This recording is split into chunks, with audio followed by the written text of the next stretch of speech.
Greetings, dear ones. I am Kryon of Magnetic Service. Indeed, this is the 8th program of the series of 8, where we specifically and distinctly describe energies that are yours because of the shift. And these energies often are seen as tools, many times as gifts, that are needed for you to go forward in this new energy. We speak of the shift in general, but we identify it specifically as the evolving consciousness of the human being. And that evolvement normally comes in the old soul's life. The ones who have been on the planet a lot, the ones who have been on the planet over and over. We've said this before. The whole idea of incarnations, of past lives, is about, you would say, a school of life on earth. Because you live short lives, instead of you being here for thousands of years and going to different classes and learning and learning and learning, you start over. But each time you come in, dear ones, there is a remembrance in the Akash of the DNA that is held. This Akash is held in several places on the earth. It's an important part of the energy of the planet, your knowledge, what you have learned. And you come back, even as a small infant, even as one in the womb, you come back, you pick up what you've learned, and you continue. So the old soul then is a compendium, it's a combination of all that has been learned at some level, lifetime after lifetime after lifetime. And here you are in a situation during this shift, ready now to go forward in another evolved state. What we're telling you is that there are tools and there are gifts that you should have that will then enhance this evolutionary energy. Some of these 8 that we have talked about, an 8 which is part of a bigger number, some of these 8 that we have talked about, you already have. And I am aware of that. There will be individuals where this is a review. And even when we get to the circle of 12, and these are handed to you by a bigger you, a self, a higher self, you will say, well, I think I have gone through that. And you have. And then there will be those who listen to this program who have none of them at all. Now, we have told you about this principle before. Not all human beings are alike. You learn at different levels. Many of you have been here far longer than others. There are some here, very special, and you're young. And although you have the attributes of an old soul, you really only have been here a few times. And yet you're still awakening to a bigger truth. That in itself is part of the new energy. A quickening, an awakening of those who have not been here near as long as some of the old souls who are also participating. This new energy is allowing those to awaken who have only been here a few times. I address those. There's a lot here for you to learn and feel. Go slow. But in everything you do, absolutely everything you do, look for love.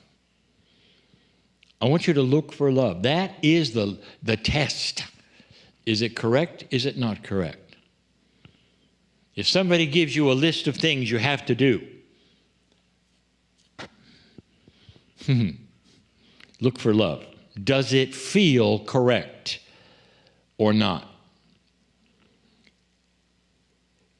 The one I'm going to give you today, some of you have conquered, most of you have not. It is one of the basics. and I've waited till number 8. I would like to, in this channel, give you the attributes of the 8 in ways you've never heard before. You look at a number and it has an energy. We call that numerology. But there are many forms of numerology. There's a lot of formulas within numerology.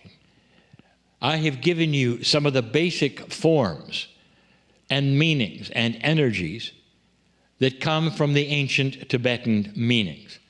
But there are many more. So let's talk about the 8, because this is the 8th program. This is the 8th tool and gift. 8 is a very, very special number because there are so many who wish to make it mean other things.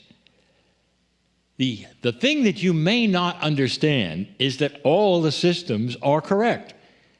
You don't have one that is correct and one that is not, because all of the meanings are somehow interrelated with the others. Now, this is a very multidimensional feeling, rather than having a linearity of one thing being true and everything else being wrong, which humans just love to absorb as their truth. Picture this, the 8. What does it look like? There will be those who go for what it looks like before they want to know about the energy. And that's fine, because it still has a meaning for them. The 8 looks like an hourglass, the passage of time.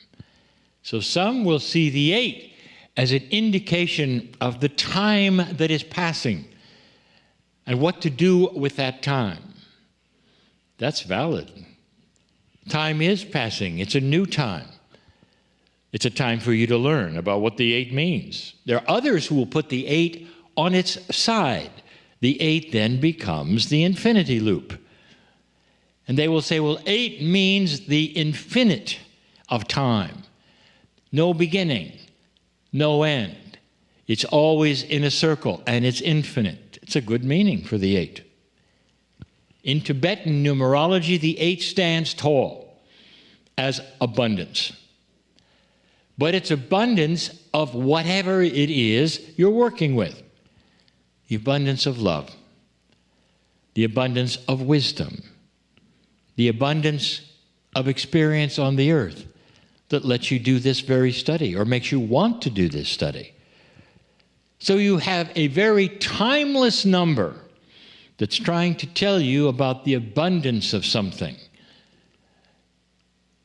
So I'll now identify it, so you will understand what this 8th principle is. Here it is, as stated, triumph over worry. You knew this was coming, didn't you? Now, what is worry? There will be those who say, well, you covered this. This is really fear. Kryon, you've covered fear. Worry is not fear. Worry is an action. Fear is not an action. Worry is the human being concentrating on negative things. Very bluntly put, isn't it? It is the human being concentrating on negative things. Now, specifically, and here's where the hourglass comes in, of the 8, you worry about what's coming. Very few of you worry about the now because you're in it. And there's nothing to worry about because everything that is happening in the now. So you tend to then worry about what's coming. That has to do with time. What if you could have complete triumph over worry?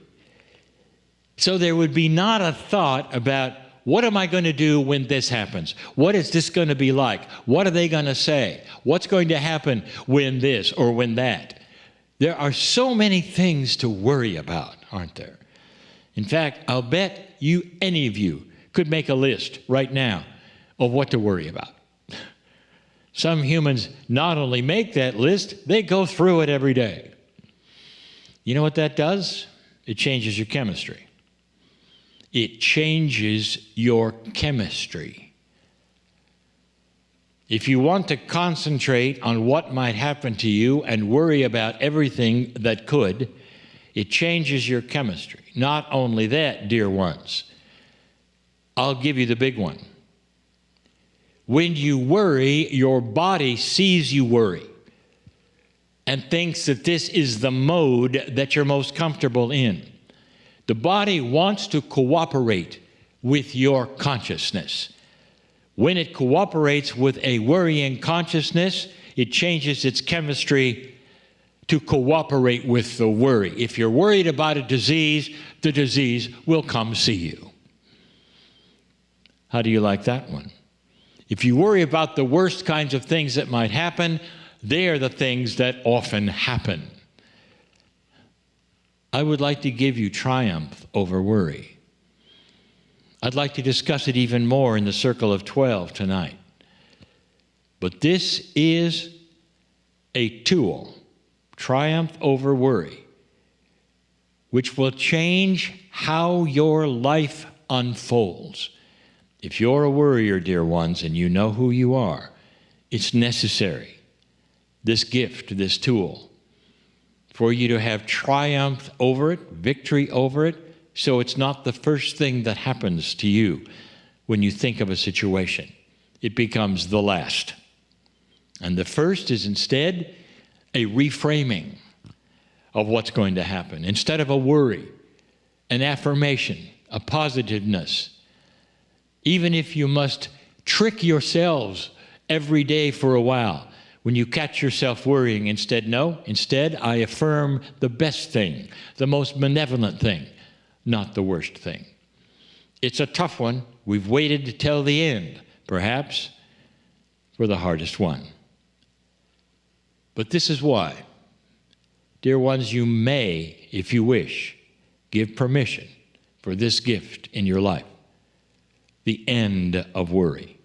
There'll be those listening to this channel who will not be listening to the Circle of 12, and I tell you right now that if you affirm that you're done with it, your body will hear it, agree, and you're on your way to reframing worry into positive affirmations, to things that'll work for your chemistry and not be against it, for a longer life, because you've chosen